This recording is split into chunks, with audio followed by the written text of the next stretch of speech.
Hello, welcome back. Survival Saturday with Johnny Tiger. Date is April 8, 2023.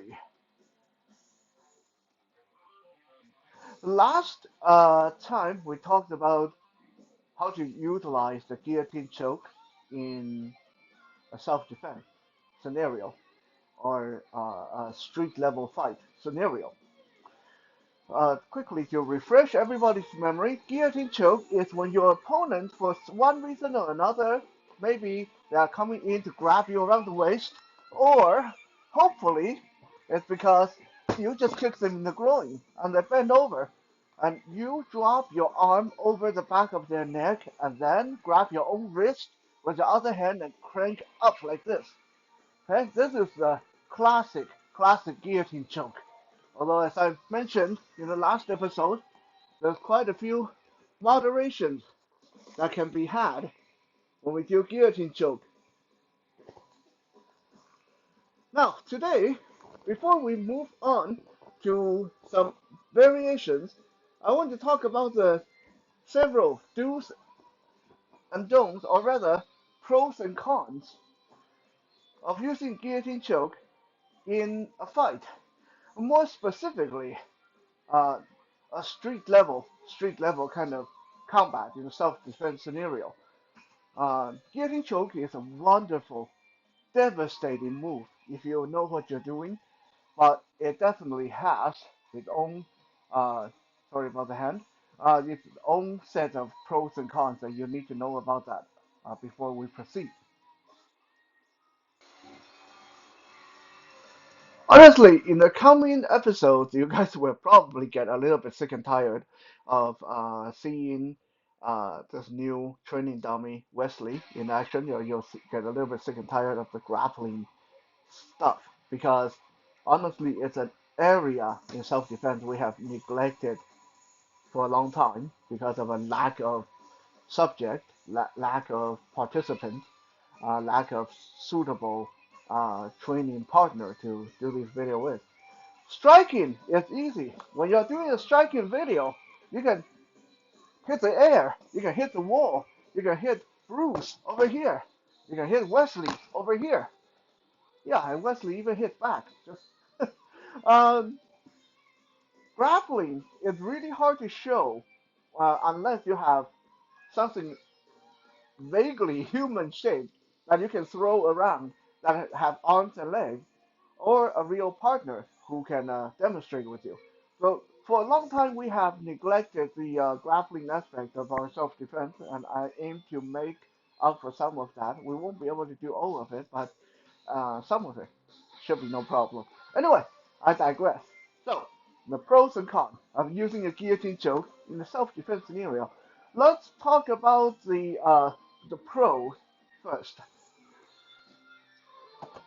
Pro number one is when you grab someone in a guillotine choke, you control the most vital part of their body, which is their neck, and you can utilize your body weight a lot, okay? Because when I have his head tucked under my arm like this, I can totally drop my whole weight down on him, no problem. So this is one of the biggest pros. It gives you a relatively easy way to put your body weight to good use, um, and it's relatively hard for them to get out of it. It's a very big choke point on the human body, especially being caught like this, right? So this is pro number one. You can easily bring your body weight into play when you get on a guillotine choke. Number two, the pro number two is the ease of movement. What do I mean by that? Let's say I'm fighting multiple opponents. I have to worry about multiple opponents coming at me, and one of them is already in my face with his fist. If I can knee him in the groin, get him in a guillotine choke, I can easily step and drag him around like this, with his head caught in my elbow like this, he has to move with me, otherwise he's going to break his neck. Okay, so I can, using this, easily hold on to him and placing him between me and whatever opponent. Okay, see how I can drag him around to put him between me and Bruce without letting go of him, right?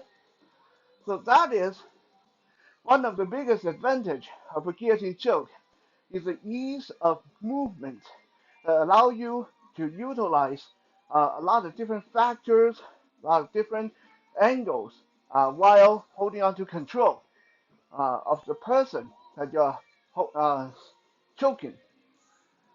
Okay, so we have the ease of using your body weight and the ease of movement.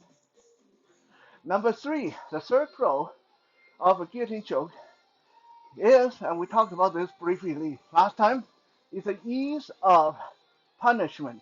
Okay, from here, there's just so many angles I can go with. I can twist him, hurt his neck. I can pull him down, drop my weight on top of him. From here, I can transition to the side and bring my knee to use. From here, I can even step back and do a different kind of takedown, right? There's a lot I can do, a lot of punishment option. It's very free flowing. Okay, so that's the three pros of a guillotine choke: ease of using your body weight, ease of movement, and ease of punishment. But it's not all peaches and cream. There's some really big cons of using a guillotine choke. I'm going to try to demonstrate that so for you guys. Now,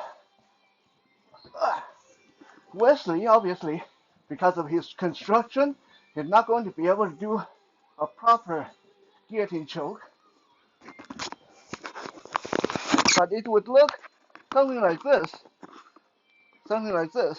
Okay? When someone's guillotine choking me, because he got his body stacked over the back of my neck, and he got his arm roughly in the right position, right?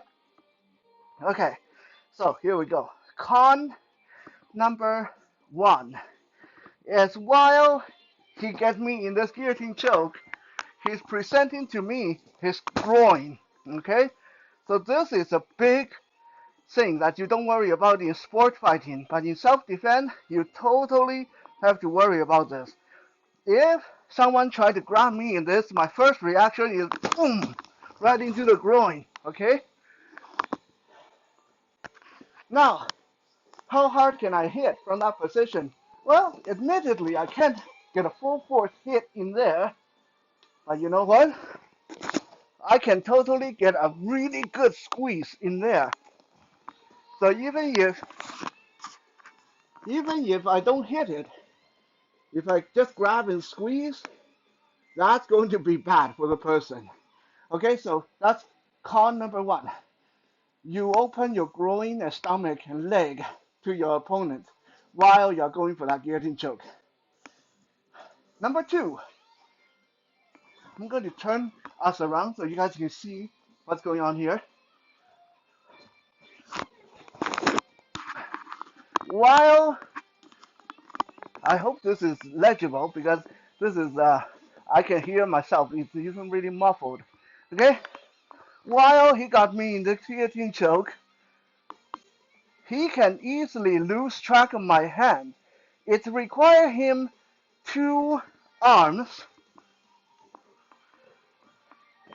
like this to get a good guillotine choke, which means his hands are occupied, his arms are occupied, but my hands, my feet are not occupied, which means while I'm down here, if he's not paying attention, what's going to happen is I can whip out a knife and drive it right into his leg. Okay? Really, really important. And this is why I always talk about chokes. Grappling is very bad idea. in a street level fight, right? And the reason I draw my knife with my left hand, even though I'm right-handed, is to demonstrate to you guys that it's not even that hard for me to do it while I'm being choked with a guillotine choke. From that position, I can still access my knife with the wrong hand, pull it out, get my pull open the knife really clumsily, and then drive into the leg. Okay, so that's the second con. If you lose track of the person's hand, you won't see the weapon coming. Okay? Now, that is not even the worst part. Con number three is if you, unless you're really good at what you're doing, you might underestimate your opponent's speed and strength, and you are going to open yourself to one of the most devastating counterattack that deals with a guillotine choke. Let me show you guys. The moment a lot of people get this guillotine choke on, they're struggling, trying to lift, trying to get their grip on. But if at this point your opponent is quick enough and strong enough to bull rush you and clasp you around the leg and lift, that's what's going to happen to you, right? You're going to go over the person's head and shoulder. You're going to land head first on the concrete. Right? It doesn't even take that much. Okay? The moment the person gets that grip on around your leg and lift, over the head you go. Okay?